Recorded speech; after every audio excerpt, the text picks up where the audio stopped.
Hello there! Happy 2018! Welcome to the year of playing games we already own. Today's review takes us to the world of Wild Arms, a Japanese role-playing game by Mediavision and published by Sony themselves.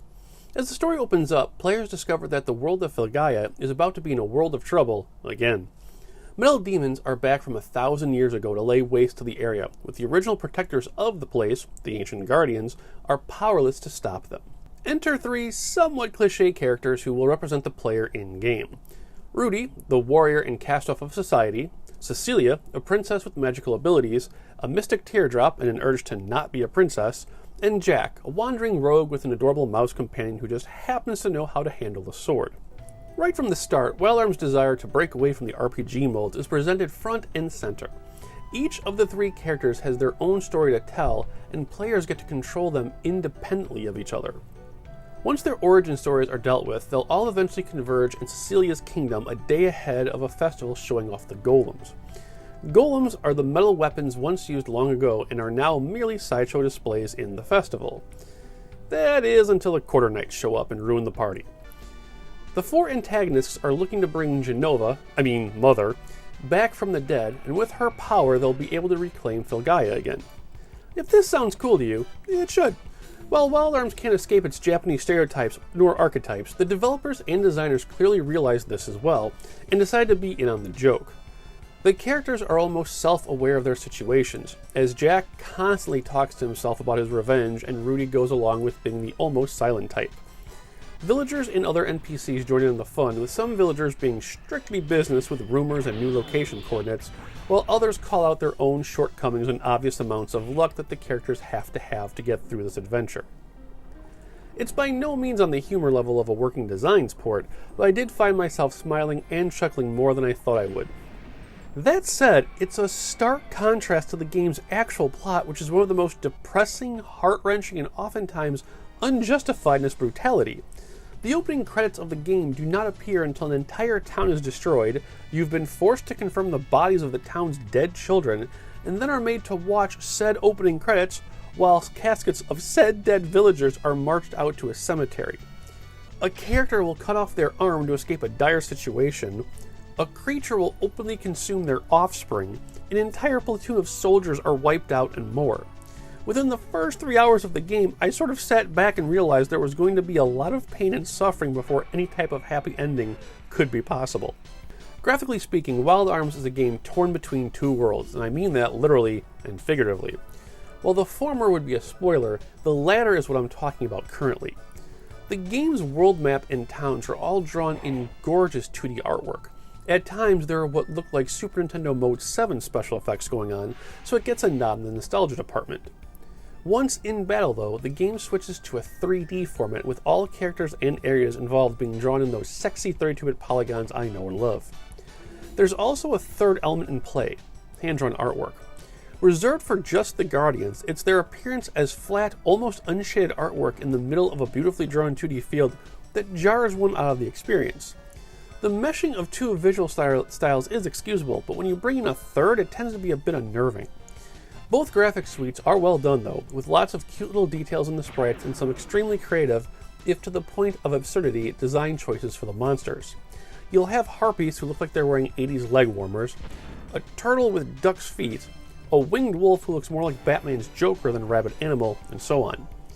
The Quarter Knights, on the other hand, are some of my favorite designs in the game. Caught somewhere between a Namco fighting game roster and the Mighty Morphin Power Ranger villains.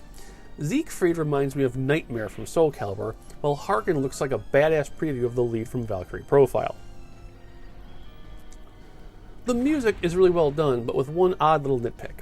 With the majority of the soundtrack being instrumental, there is a climactic track played during several scenes that, while intended to be intense and atmospheric, comes across as an almost parody of Sephiroth's theme from Final Fantasy VII. I know that may sound insulting, but I'm not lying. The first time it came on in-game during a crazy cinematic, I burst out laughing from it.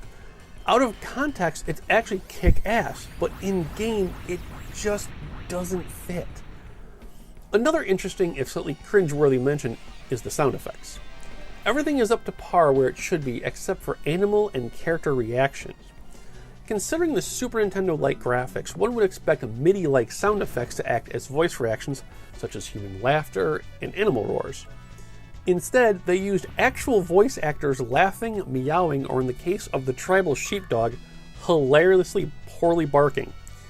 Like the hand-drawn Guardians and the wacky climactic song, it's another minor design decision that makes you laugh out loud when you really shouldn't be. Thankfully, Wild Arms is no laughing matter when it comes to giving the player total control in-game and in battle. Supported by one of the greatest in-game memory card managers ever offered on a PlayStation disc, Wild Arms' menu system is worthy of modern-day gaming. You have the ability to name characters, name your spells as you acquire them, program your character order and offense, change camera angles, choose icons, and more. There's even a built-in screensaver for those of you that like to jot down notes or break for a sip of a tasty beverage so as to avoid screen burn-in from the old days. Battles are turn-based events with your standard chessboard stances and animations for everyone involved. Here's the other area that Wild Arms shines brightly in: character individuality. Rudy has an arms system, hence the title of the game. This means he can use ancient weapons like rocket launchers, lasers, and more. His bonus ability is to focus his shots, allowing for extra damage. Cecilia, of course, plays white and black magic, with her bonus ability being able to enhance many of the in-game items. For example, while the berry may heal only one ally, using her mystic ability will allow it to be used on all 3 allies at once, with each person getting the same HP granted. Jack learns different fast draw techniques for his sword, with his bonus being able to create insane damage. Essentially playing off of Final Fantasy VII's limit breaks, Jack can do up to 9,999 damage just like Cloud could with the right weapon. All 3 characters have 4 bonus techniques, which will vary slightly between them. Most interesting is Cecilia's, who can summon a stronger variation of her equipped Guardian. Speaking of, those Guardians are essentially the game's materia summons, but on a more time-friendly scale. Thankfully, avoiding the minute-plus long adventures of Knights of the Round, Wild Arms Guardians will be on screen for a few seconds tops, a blessed feature when already dealing with a time sink of an RPG. So with all this praise, there's going to have to be some downfalls, and regretfully Wild Arms has quite a few. Conflicting graphical styles aside, there are a few design choices that keep it from being a top-tier RPG. The most heinous of these crimes are several town and dungeon designs being purposefully larger than they should be. I missed a story-related item in one town because I literally could not tell that the building it was in was actually accessible and not just a background, slightly off-screen detail. One dungeon had whole rooms and hallways that were completely useless from a functional standpoint, other than just to add in one more random battle. Several of the dungeons are laid out with overlapping paths, so I would recommend bringing a paper and pencil along to keep your sanity. Several locations on the world map are also literally invisible. Your only clue that they are there is that the camera will start zooming in as you get closer to them. After the first 2, you sort of know what to look for, but areas that are literally invisible in the middle of nowhere get on the nerves really quickly. Other minor quibbles involve poorly designed puzzles that play directly into the time sink problem. Late in the game, you need to figure out which of several orbs is the real eye orb. This is done by taking an orb out of a chest and then scanning it in front of a previously hidden scanner in a different room across the dungeon. If it's the wrong one, you can't just drop it. You need to go back to the original chest, replace it, and then go try another chest. Wash, rinse, and repeat until the right eye is found. Considering there are 4 or 5 chests you have to find, one can immediately see the waste of time for everyone involved. Stack on that a severe lack of magic point recovery outside of carrots and inns. The final boss battle is a boss marathon, and if players haven't brought out every carrot in Felgaia, you'll be in for a world of hurt. The last little kink in the armor would be the literal financial grind. Each of Rudy's arms can be upgraded in attack power, attack percentage, and number of bullets per clip. Each next upgrade's cost rises exponentially, to the point where it may cost you tens of thousands of dollars in Jella, the world's currency. There are items that allow you to double your winnings, but for the sake of fairness, a few discounts wouldn't have really hurt. To close out the review, I need to bring up an observation that bothered me from the beginning of the game, but it has more to do with the public perception of the game's aesthetics. For the longest time, I've been told and read that Wild Arms was a sort of spaghetti western when it came to its genre.